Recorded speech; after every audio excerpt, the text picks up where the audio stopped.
welcome to a cooking episode of Nama Japan. Today I have something special for you. From Dennis aka The White Crow on Reddit. He's on a special quest to recreate all the ramen styles that are on the famous ramen poster. And without losing too many words, he will tell you what it's all about and show you two of his favorite styles of ramen and show you how to cook them, show you how to make them, and I hope you like it. And if you like to see more of this kind of videos, then let me know down in the comments, and I hope you enjoy. Hello everyone, White Crow's Cooking here, and I wanted to share a project with you today. It's a project that involves ramen because I love ramen. There's a poster online that features 42 illustrations of ramen that was made by Fanny. And my goal is to recreate all of these 42 ramens. I have never been to Japan yet, so it might not be as authentic as it should be, obviously, but my objective is to really recreate the illustrations in real life, basing myself only on the information given in the poster, and I'm going to try to reproduce it visually. In today's video, I'll be showing how to make the Tokyo Ramen and how I make the Onomichi Ramen. I chose these two because these types are a bit less common here in North America. So let's get to the description of the two dishes. The two dishes have similar components like pork belly, chicken broth, the dashi broth, marinated bamboo shoots and scallions. This will simplify the preparation process. Both bowls, though, have a different tare. Tokyo Ramen has a sweeter version and the Onomichi has a deeper and salty one. Both ramens have different aromatic fats. Tokyo Ramen is chicken based and the Onomichi is pork based. The specific components for the Tokyo Ramen features the spinach, nori sheet and fish cake. The Onomichi has pork fatback. Let's get cooking. Step 1, we're gonna make the pork belly. So I have a nice piece of pork belly in here that I'm gonna cook for 24 hours sous vide at 68 degrees Celsius. So let's start with our aromatics. I have some garlic in here that I'm crushing lightly to extract the aromas and to help remove the skin. Now for the ginger, I'm using the back of a spoon to peel it, and then I'm gonna give it a rough chop. The pieces don't have to be even because anyways cooking for that long sous vide will infuse all the flavors together. Now for the scallion, I'm just using the top uneven part and I'm gonna keep the beautiful part for the toppings. Now it's time to season the pork belly. I'm using something here that I call the umami powder. This is basically shiitake mushrooms, kombu and bonito flakes that I have blitzed together into a fine powder, and I use this to add a lot of umami and complexity to the dish. So I'm seasoning it generously and then I'm just gonna rub it into the flesh, give it a little bit of salt, and then just massage everything to make sure the seasoning adheres to the flesh. I'm gonna flip it over, give it some more love and salt on the other side, keep on rubbing the skin, and then bring it back together and use my aromatics. So I'm placing the scallions, the ginger, and the garlic on top of the meat.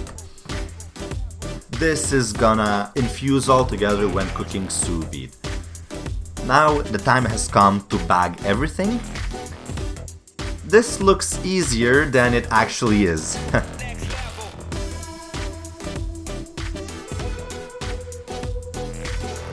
Okay, after a little bit of struggle, the meat is in the bag, and now I'm going to season it with the liquid seasonings. So I'm gonna start with some sesame oil, then I'm gonna go in with some vinegar. I don't want to add too much because I don't want it to be acidic. Now for some sake. The sake adds a ton of complexity to the meat. I'm going to go with some dark soy sauce, then with some premium Kikkoman soy sauce, and then I'm gonna go with some mirin to add a little bit of sweetness to everything. And now I'm just gonna rub all the seasoning together in the bag and it's just gonna come out beautifully. Oh, and before I forget, last but not least, I like to use a little bit of sriracha. I don't want to make it spicy, but just to add a little bit of flavor. Now seal the bag, and here we have our water bath to temperature 68 degrees Celsius. I'm just gonna drop it into the bath and I'm gonna cook this for 24 hours while we make the broth. For the broth, I'll be using some chicken carcasses, some chicken legs, and some chicken wings. And actually for the wings I'm just gonna use the winglet part, the one that's basically just skin, so it's very collagen rich, and cooking it in the broth will transform the collagen into the gelatin and it's gonna add a lot of depth to the broth. And the rest of the wing I'm gonna reserve it maybe for a movie or something. So we have the winglets in here, now we got our pot in here, we're gonna go in with the chicken wings, we're gonna go in with the chicken carcasses, with the legs, and obviously fill it up with water, and we're gonna put this onto the heat and bring it to a boil. This first step is blanching the bones. This step is optional for chicken, but I like to do it. So now I'm just gonna transfer it while we make the Tokyo tare. So for the Tokyo tare, it's basically a shoyu tare that it's a little bit sweet and based with a dashi base. So I'm gonna add some dried fish to the hot oil and just gonna saute this for about 40 seconds to get some Maillard reaction, to get some browning. And as you can see inside the pot, we have already some browning going on, so this really adds a lot of flavor. Now I'm gonna deglaze with equal amounts of light soy sauce and dark soy sauce, and you can see it's already bubbling. The fishy smell has invaded my kitchen. I'm gonna deglaze with some sake, let the alcohol cook off, and then I'm gonna add in about a pint of water. Okay, then I'm gonna add some kombu. Kombu is a type of hard seaweed that adds like a ocean complexity to the broth without adding salinity. And now bring this mixture up to about 80 degrees, so a bare simmer, and we wanna take out the kombu because we don't wanna keep it to boil. So discard this and then let the mixture steep for about 10 minutes. In the meantime, the broth has come to a boil, so what I'm gonna do is just discard the water, wash the bones, wash the pot, and add the fresh water and the bones back to the pot and onto the heat. And I wanna bring it to a boil once again. So in the meantime, the mixture has been sitting for 10 minutes, and now I'm gonna add some katsuobushi. This is basically like bonito flakes. It's gonna add a little bit of fishiness and saltiness. And I'm gonna let this cook for about 5 more minutes. Okay, now this has been sitting for 5 minutes and it's time to take it off the heat, and I'm just gonna strain the resulting mixture. So this is going to be my dashi broth base that I'm going to use for both of the ramen that I'm making. So now we're gonna make the tare. So I'm gonna add a little bit of sugar and a bit of sake. Why am I lying? A lot of sake. Yeah, I just finished the bottle. And then I'm gonna add a little bit of mirin and just cook this all together and stir it to make sure the sugar dissolves in the mixture. I let it cook and reduce for about 5 minutes, and then as you can see it reduces nicely. Then I'm going to add my strained dashi stock. I'm not going to use all the dashi because I have to reserve some of the dashi for the rest. I'm just gonna give it a little taste, and now I can feel that it's not salty enough to my taste, so I'm gonna add a little bit of dark soy sauce to add more saltiness. So I'm just gonna stir this and try it once again. Okay, this is the good level of saltiness. I'm just gonna reduce this a little bit to concentrate the flavors, and now as you can see it has been reducing for 15 minutes. And the texture is very nice, and I'm going to transfer it into another container. Okay, so the broth has come to a boil. Now I don't want to boil it for too long because it's gonna end up cloudy. I'm just gonna let it boil for about 2 minutes and make sure no scum is rising up. Normally there shouldn't be any scum left because we blanched the bones. So I'm just gonna go in with the aromatics. So I have a whole onion, about 6 cloves of garlic, and a nice piece of ginger. I throw it all in. We're gonna cover this and let simmer on very low heat for 6 hours. I'm sorry, I've had a little technical issue with my camera that stopped filming, but in the meantime what you missed is that I put some pork fat in a pot and I cooked it without anything else on low heat for 3 hours. And what this did is I have these soft pork fat pieces that rendered, so I have liquid fat as well. I'm just scooping out the pieces, and I'm gonna use this for the Onomichi Ramen. So I have the rendered fat in the bowl, and for this, pieces of fat, I'm just gonna chop them up very finely, and it's crispy on the outside and very soft on the inside. So that's gonna be the pork fat element for the Onomichi Ramen. And yep, as you can see, it's very greasy, but it is what it is. It's pork fat. For the next step, I'm going to be making the marinated bamboo shoots. So I'm starting with dry bamboo that I'm gonna soak for 6 hours in warm water. You can save yourself the hassle and get canned bamboo, but whatever. I wanna do it the hard way. The meat has been cooking for 24 hours now. Look at all the juices that have accumulated in the bag. So I'm gonna strain this out, and this is very rich in pork flavor with all the seasonings, so I'm gonna keep this for later. Now, the broth has been cooking for 6 hours and the bamboo shoots have been sitting in water for 6 hours, so we're gonna place a pot of water to boil for the bamboo shoots, and we're gonna check on our broth. Be careful, it's kind of hot, so don't burn yourself. I learned it the hard way. And as you can see, the broth is pretty clear. It has a lot of fat on top, a lot of chicken fat that we're going to use later on. And yep, the broth is done. So I'm just gonna strain this into another container, and I'm gonna stick the ready broth into the fridge overnight and let it gellify. So now that my water is boiling, I'm just gonna add the bamboo shoots and cook it for about an hour. Now it's been going on for an hour, I'm gonna take it off the heat and we're gonna prepare the marinade for the bamboo shoots. So I'm adding a little bit of the chashu cooking liquid, then I'm going in with some of the dashi stock and a little bit of mirin. Okay, I'm gonna place this on the heat. And once it's boiling, I'm going to add the bamboo shoots and cook it for 30 more minutes. Now that it's been cooking for 30 minutes, I'm just gonna take it off the heat and let it steep in their own juices overnight. Okay, so now we have our broth. I'm just gonna scoop out all the fat that's on the surface because I'm going to use that fat to make the aromatic oil for the Tokyo Ramen. Using the maris hasn't been the best idea, so I'm just gonna use a spoon, and as you can see, spoon works way better. Okay, you get the point. So I got my fat, and now I'm going to make the aromatic oil. Place the pot on the heat, add the rendered fat, and I'm gonna add my aromatics, which are just a piece of garlic and some of the white parts of the scallions. Let this brown for about 15 minutes and then take it off the heat. Okay, now the elements are finally coming together, so I'm gonna start by making the broth for the Tokyo Ramen. I added 25% of the dashi stock and the rest is the chicken broth that we just made.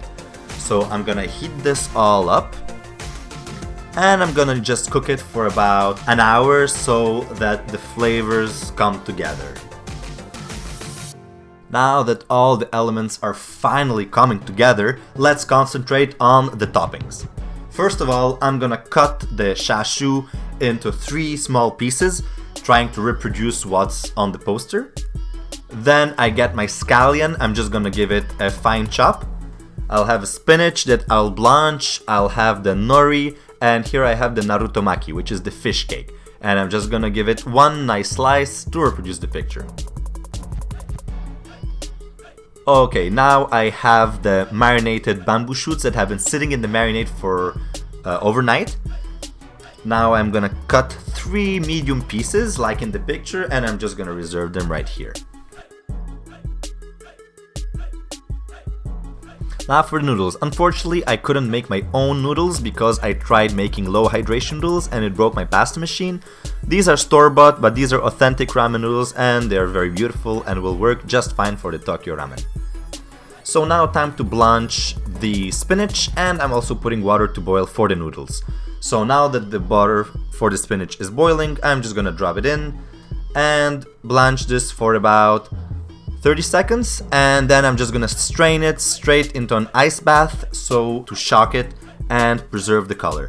Now it's been sitting for about 5 minutes in the ice water and I'm just gonna take it out. And now what I'm trying to do is to reproduce the shape as in the picture. So I'm gonna squeeze out the excess water and trying to shape it into a compact and dense cylindrical shape, kind of like making a sushi. So yeah, that works. Okay, now it's time to torch the pork belly. The smell is already fantastic. I just want to give it a very light torching. I don't want it to be too brown.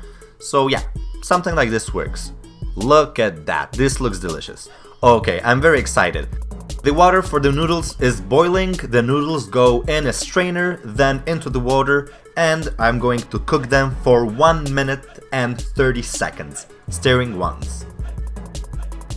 Okay, now that they are fully cooked, we're just gonna leave out the excess water. And it's time for bowl assembly. So in goes the chicken fat infused with the scallions and the garlic. Then goes in the Tokyo tare, the shoyu tare that we made. Now for the broth. Look how it's all coming together. Amazing. Okay, drop in the noodles. As you can see, they're a bit dense because they stuck together, but it's okay. We're just gonna swirl with our chopsticks and get them to separate.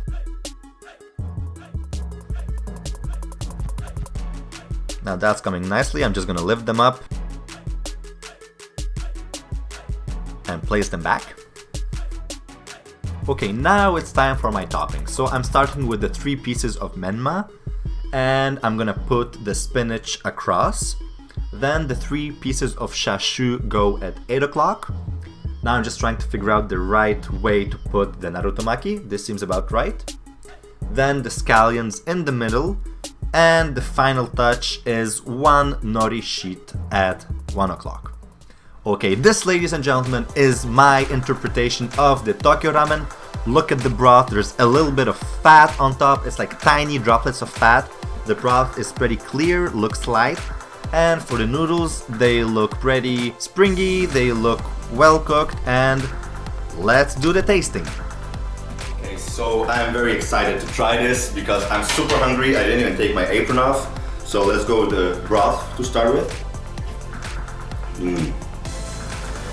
It's light, but it's rich at the same time. You have all that umami, all that complexity from the fish and the fat and the chicken. It tastes really nice. I like this. It has some touch of sweetness and sake flavors that all bring a nice complexity to every component of the dish. And I'm gonna go for the noodle now.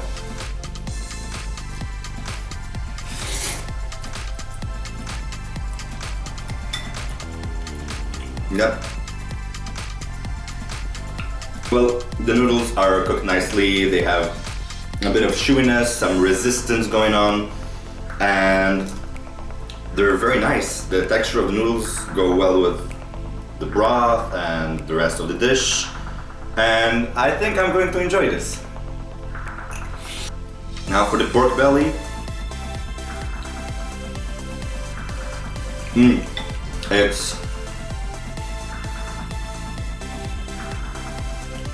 It has a resistance in the beginning, but it's pretty soft on the inside. Has a very nice texture. The char on it is very mild, so it's pretty light. The fat on here is a bit chewy but soft at the same time, so it's very nice. Okay, I'm done now. On to the next dish, which is the Onomichi Ramen. Okay, so for the broth, I'm going with 50% chicken stock and 50% dashi. Basing myself on the cooljapan.com website, it says also that the Shuka-en, the most famous ramen shop in Onomichi, adds pork broth into the chicken soup. So I'm going to use the chashu cooking liquid that has actually jellified, as you can see, and I'm gonna go in with about a teaspoon and a half. And just this is enough to add a ton of pork flavor and gelatinous texture to the broth. So I'm gonna make a very simple tare. I'm gonna go in with a little bit of mirin, Then I'm gonna go with low sodium Kikkoman soy sauce. I'm gonna add a little bit of the premium Kikkoman soy sauce. And finally, a good amount of the Lee Kum Ki dark soy sauce.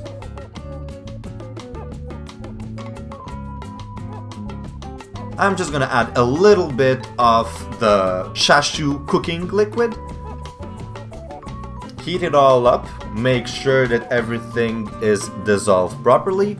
Once it reaches a simmer, I'm just gonna cut the heat, and that's our tare, it's done. Okay, back to the toppings. So from the picture I can see that on this ramen they featured 2 thicker slices than in the Tokyo Ramen. Now I have my scallions that I'm gonna chop very finely again. I have the menma, but for this time I can count about 7 small pieces, I think something like that. So I'm gonna try to cut 7 small pieces, like so. And then the final element is the pork fat. So I'm gonna combine the rendered pork fat and the pork fat pieces. So I'm gonna put this in a pot. It's a bit sticky.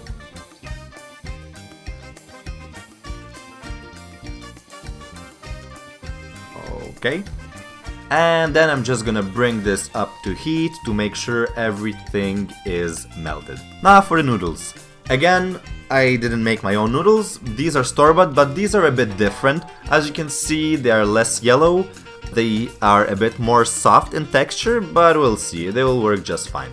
Okay, so now I'm melting my fat in here. My broth is coming in nicely. My water for the noodles is almost boiling. So I'm gonna give the pork belly a nice torch.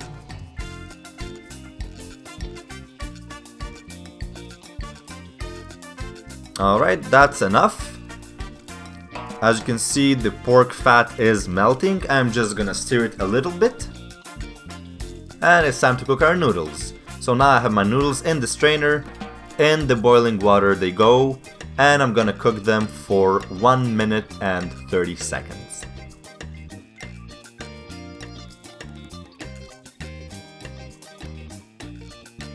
Okay, now that the noodles are ready, I'm gonna remove the excess water and it's time for bowl assembly. Okay, so in goes the shoyu tare. Now I have the broth. There was a mixture of the dashi, the chicken and pork broth. I'm gonna go in with the noodles. These are a bit more sticky, so I'll have to swirl them around again. Pick them up and place them down. Now I go with 2 pieces of chashu. One of them is a bit submerged from the picture. Now I'm gonna go with the menma pieces. I'm gonna place the scallions at about 12 o'clock. And finally I'm gonna go in with the pork fat. It just flows on top. And this, ladies and gentlemen, is my Onomichi Ramen. Wow, look at that. Look at all the fat that sticks to the spoon. Wow, this looks so rich and so decadent. Let's check what the noodles look like. Okay, yes, these are definitely a bit more soft, but we're gonna taste them and see. This looks super rich with all the pork fat on top. I'm very excited to try this.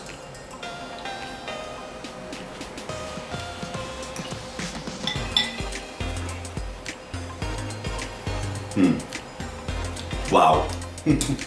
This is so rich. This is so flavorful, but at the same time, it's not heavy. I would have think that the fat of the pork would make like the dish really heavy to eat, but in fact no, it's just adding like warmness. It's kind of like comfort food. Yes, yes. And the fat kind of coats the noodles when you pick them up, so I'm very excited to try this.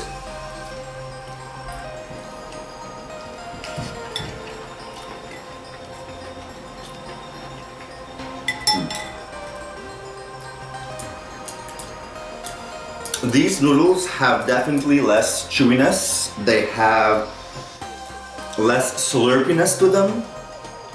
But they're nice. They're good. But the previous noodles were better. And they would have went well with this dish as well. But as I said, I just wanted to try something different. And yeah, but these noodles go well with this dish. I believe like they absorb more of the fat, more of the broth flavor. It's very nice. And this broth is, because of the different tare that I made, is a bit more slightly acidic and a bit salty, but it doesn't have that sweetness that the Tokyo Ramen had. And I think it works well with the complexity of the dish, with the fat. I think the little acidic flavor kind of like brings it all together. And the thicker chashu is definitely what hits the spot.